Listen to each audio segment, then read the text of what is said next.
चाचा, आपका चेहरा हमसे कैसे मिल रहा है इतना, और आप हम लोग को काहे बचाए है?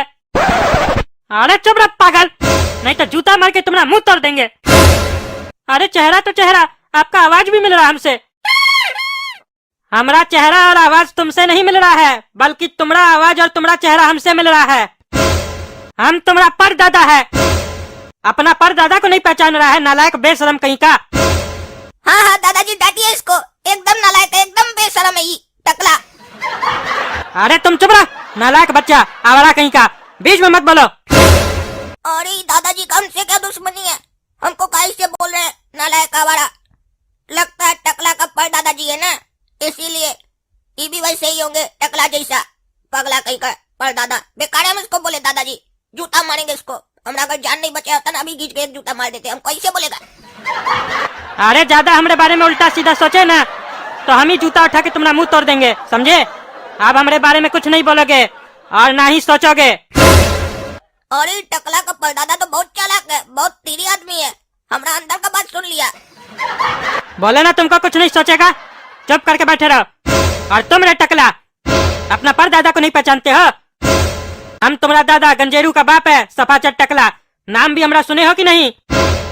अरे दादा हमको माफ कर दीजिए, हमको नहीं पता था आपके बारे में, नहीं हमारा पापा नहीं हमारा दादा आपके बारे में हमको बताया। तुम पूछे उनसे हमारे बारे में? अरे हमको क्या मालूम, जो हम उनसे पूछेंगे उन लोग को ना बताना चाहिए। भूख लगता था तो खाना खाने के लिए खाना मांगते थे कि नहीं? तो तुमको पूछना चाहिए था, दादाजी आपके पिताजी का नाम क्या है? काहे नहीं पूछे तुम? बोलो ना, बोलता काहे नहीं है, मुंह क्या दिखता है? अरे दादाजी माफ कर दीजिए, हमसे गलती हो गया। ये टकला का परदादा तो बढ़िया से डांट रहा है इस टकला को, बहुत फुटानी देता था ना नीचे, अभी आवाज सरक गया, मुंह से आवाज नहीं निकल रहा, इसका माफी मांग रहा है। देखो तो कैसे माफी मांग रहा है, हमको तो बहुत मजा आ रहा है। अरे हाँ हाँ, मजा तो आएगा ही ना तुमको, काहे कि तुम छोड़ी बात काला कद्दू का पर पोता जो हो। वो मेरी बेटी के पीछे दिन भर घूमते रहता था, तुम भी उसी पे गए होगे। मोहल्ला में किसकी बेटी को छेड़ते हो तुम?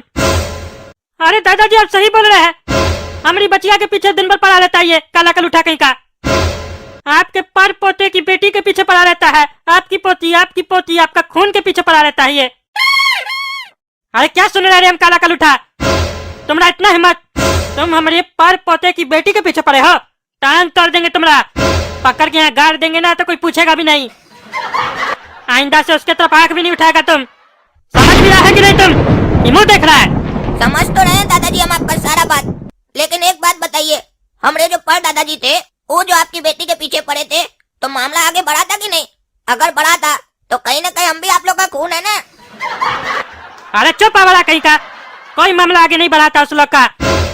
हूँ बहू तुम उस छोकरी बात काला कद्दू के ऊपर गए हो, वही काला कलूठा चेहरा, वही हरामी जैसा सोच, वही दोगला जैसा नजर, एक नंबर का लुच्चा लफंगा हो तुम। अरे इतना देर से हम चुपचाप बैठे, इसका मतलब क्या? हम आपका गुलाम है? जान बचा लिए तो इसका मतलब क्या हो गया? कि हम आपका गुलामी करेंगे? आप जान नहीं बचाते तो हम अपना जान अपने बचा लेते। तब से बकड़ बकड़ बकड़ बकड़ बकड़ बकड़ किए जा रहे हैं, हम सुन रहे हैं तो इसका मतलब क्या है? क्या बकड़ कीजिएगा? हमको बोल रहे लुच्चा दोगला, अपने पर पोता का लक्षण देखे, चोर है एक नंबर का चोर, टकला साला। लोग का इतना पैसा खाया है ना, तभी इसको खाना भी नहीं पचता है, सुबह में लगता पैसा ही निकालता होगा कमोड में बैठ के। आप भी ऐसा ही थे क्या? तभी ऊपर जल्दी आ गए लगता है। अरे देखे दादाजी कैसे बात कर आपसे, तमीज नहीं है इसको लफंगा को। अरे सब तमीज सिखा देंगे तुमको हम काला कलूठा, ये धरती लोक नहीं है, जादुई दुनिया है, फूक देंगे ना तो कहाँ जाओगे पता नहीं चलेगा, समझे? लगता है दादाजी को बहुत ज्यादा गुस्सा आ गया है, अभी चुपचाप बैठना होगा, अगर कुछ बोले तो हमको कहाँ फेंक देंगे हमको पता भी नहीं चलेगा। अभी चुपचाप बैठ जाते हैं, इनका बात मान लेते हैं। अब जो हम तुम लोग से पूछते हैं वो बताओ, तुम लोग ये जादुई दुनिया में कैसे पहुँचे और यहाँ क्या कर रहे थे तुम लोग? अरे दादाजी हम लोग यहाँ नहीं आना चाहते थे जादुई दुनिया में, वो तो हम लोग धरती लोक पे एक तो जंगल था, वहाँ पे एक तो वाटरफॉल फेमस था, वहीं हम लोग घूमने के लिए गए थे। हम लोग को 2 दिन अभी मना भी किया वहाँ मत जाओ, लेकिन हम लोग नहीं सुने, हम लोग उस जंगल में गए घूमने के लिए। हम लोग को लेकिन पता नहीं था वहाँ कोई आदमखोर था, वो आदमखोर हम लोग को मार दिया, वो भूतिया जंगल था दादाजी। फिर हम लोग यमराज के पास गए, यमराज जी हम लोग यहाँ भेजे हैं, बोले तुम लोग यहाँ पे एक तो रहस्य का पता चलेगा जिससे तुम लोग उस आदमखोर को मार सकते हो। फिर हम लोग ये जादुई दुनिया में आ गए, वहाँ पे एक तो जंगल था जो खत्म ही नहीं हो रहा था, फिर वहाँ पे ये कबीला वाला लोग हम लोग को पकड़ लिया, फिर तो जो हुआ वो आप देखे ही। लेकिन एक बात नहीं समझ में आया दादाजी, आप उस आदमखोर को एक गोली में कैसे मार दिए? अरे ये ऐसा बंदूक नहीं है, जादुई बंदूक है और इसको हर कोई नहीं चला सकता है। इसको चलाने के लिए एक्सपीरियंस का होना जरूरी है। और तुम लोग को भी वही आदमखोर मारा? हमको ये सुन के बहुत ही दुख हो रहा है। अरे दादाजी, वही आदमखोर से क्या मतलब है आपका? अरे वही आदमखोर हम लोग को भी मारा, उसी के वजह से हम लोग भी यहाँ पहुंचे हैं और आज तक हम लोग को कोई रहस्य का पता नहीं चल सका। और यहाँ बैठ के खाली तब से आदमखोर लोग को मार रहे हैं। हर थोड़ा जगह पे आदमखोर सब मिल रहा है हम लोग को। अरे क्या बात करे दादाजी, इसका मतलब हम लोग को भी उम्र भर यही रहना होगा? हम लोग को भी कोई रहस्य नहीं पता चलेगा? कि हम लोग भी जब से आए हैं हम लोग को भी खाली आदमखोर सब मिल रहा है। और वो आदमखोर जो हम लोग को मारा वो इतना पुराना है, आप लोग के जमाना का है। आप लोग को भी वही मारा था। इतना बुढ़ा हो गया उसके बाद भी इतना ताकत है? तब तो जवानी में उसको बहुत ताकत होगा। आप लोग को तो बहुत मारा होगा। अरे पागल, बहुत क्या मारा होगा? उसका एक पंजा लगने के बाद इंसान जिंदा रहता है। दादाजी एक बात हम आपसे पूछना चाहते हैं, अगर आपका अनुमति हो तो। हाँ पूछो। एक बात बताइए, अभी जब आप बता रहे थे कि आपको वो आदमखोर मारा तो आप ऐसे बोल रहे थे कि हम लोग को मारा, हम लोग को मारा। आपके साथ और कितना लोग को मारा था? कौन कौन था वो भी बताइए।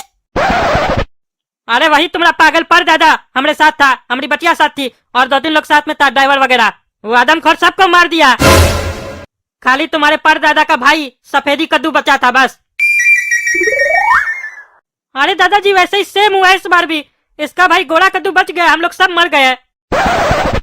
इसका मतलब दादाजी इतिहास अपने आप को फिर से दोहरा रहा है। वही सारा घटना वापस से हुआ है। यानी हम लोग आप लोग का पुनर्जन्म है। यानी हम लोग अपनी मर्जी से वहाँ नहीं गए थे जंगल में। हम लोग का नियति वैसा लिखा हुआ था वहाँ जाना। हो सकता है नियति चाहती हो कि आप लोग का बदला हम लोग ले, लेकिन हम लोग भी नहीं ले पाए। अब पता नहीं हम लोग बदला ले भी पाएंगे कि नहीं। कहीं हम लोग का भी बदला लेने के लिए हम लोग का बच्चा तो नहीं जाएगा। लेकिन इसमें भी एक दुविधा है कि हम लोग का बच्चा कहाँ है। हमारा तो शादी ही नहीं हुआ है। ये टकला का तो शादी हुआ, लेकिन सपना भी तो मर गई। यानी नियति चाहती थी कि आप लोग का बदला लेने के लिए हम लोग जाए जंगल में और उस दाना को मार दें, लेकिन हम लोग भी ऐसा नहीं कर पाए, हम लोग भी मर गए। तो अब हम लोग अपना बदला ले भी पाएंगे कि नहीं, अब यही सोचना है। कहीं ऐसा तो नहीं हम लोग का भी बदला लेने के लिए हम लोग का बच्चा पैदा होगा और वो लोग जाकर बदला लेगा। लेकिन ये भी पॉसिबल नहीं है, काहे कि हमारा शादी नहीं हुआ है तो हमारा बच्चा कैसे होगा और वो बदला कैसे लेगा? इसका मतलब नियति चाहता है कि हम लोग जाकर बदला लें, तभी हम लोग का बच्चा नहीं हुआ है। यानी कि हम ही लोग वापस जाएंगे और बदला लेंगे। अब हम श्योर हो गए। लेकिन एक मिनट, अगर इतिहास खुद को फिर से दोहरा रहा है तो हमारा तो परदादा का शादी भी नहीं हुआ होगा, तो हम लोग कैसे पैदा हो गए? आप सही सही बताइए। आपका बेटी के साथ हमारा परदादा का शादी हुआ था ना? झूठ तो नहीं बोल रहे हैं? अरे नहीं हुआ था उस लफंगा का हमारी बच्चिया के साथ शादी। उसका बाप उसको मार मार के एक लड़की से शादी करवा दिया उसका। वो भी लफंगी थी लड़की, 1 नंबर की। हमको देखकर छत पर आंख मारती थी। अरे काला कद्दू, उस हिसाब से तो तुम्हारा बाप भी तुमको मार मार के एक लफंगी से तुम्हारा शादी करवा देगा, फिर तुम्हारी पत्नी भी हमको देख के आंख मारेगी। अरे इसमें खुश क्या हो रहा है नालायक? यानी कि तुम भी आवारा है? हाँ? हमारा खून हो के आवारा? काट देंगे यहीं पर। अरे नहीं दादाजी, हम आवारा नहीं है। वो तो ये हमको बहुत चिढ़ाता है, इसीलिए हम इसको चिढ़ा रहे थे बस। अरे दादाजी ये बातचीत तो बहुत हो गया, अब ये बताइए हम लोग को रहस्य कैसे पता चलेगा? अरे जो चीज आज तक हमको नहीं पता चला वो तुम पता करना चाहते हो? अरे दादाजी कोशिश करने में क्या है, कहीं हम लोग को पता चल जाए। हमको आज तक बस इतना ही पता चला है कि जो आदमखोर हम लोग को मारा है ना, वो कोई और नहीं बल्कि शैतानी दुनिया के बादशाह हरामखोर का बेटा है। और अगर हम लोग को उस आदमखोर को मारना है तो हम लोग को हरामखोर तक पहुंचना होगा। लेकिन ये कोई आसान काम नहीं है उस हरामखोर तक पहुंचना। यानी हम लोग को उस आदमखोर को मारने के लिए उसका बाप हरामखोर को मारना होगा। उसका नाम ही हरामखोर है, तो कितना हरामखोर होगा वो? अरे जितना तुम लोग सोच नहीं सकते हो ना, उससे भी बड़ा हरामखोर है वो। अच्छा लोग उसको देख लेता है ना तो देख के ही मर जाता है। लाशों के ढेर पर वो अपना दुनिया बसाया है। हम लोग को उस तक कैसे भी करके पहुंचना होगा।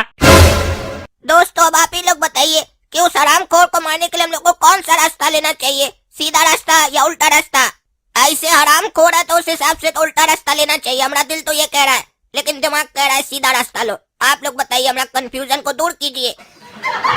और अब तो हमको डर लग गया कि हमारा भी सपना से शादी नहीं होगा, काहे कि हमारा परदादा का भी शादी नहीं हुआ था वो टकला का परदादा की बेटी से। लेकिन हम पूरा कोशिश करेंगे कि अपना नियति बदल दे। आप में से किसको किसको लगता है कि हम अपना नियति बदल पाएंगे? अगर आपको लगता है तो कमेंट करके बताइए। और बदलेंगे तो कैसे बदलेंगे और कब जाकर हम अपना नियति को बदल पाएंगे? और इसका अगला भाग देखने के लिए कद्दू जोक को सब्सक्राइब कीजिए और अनलिमिटेड लाइक कीजिए और पेशेंस भी रखिए। पार्ट आएगा, हड़बड़ाइए मत, धीरे धीरे आएगा तो मजा भी आएगा।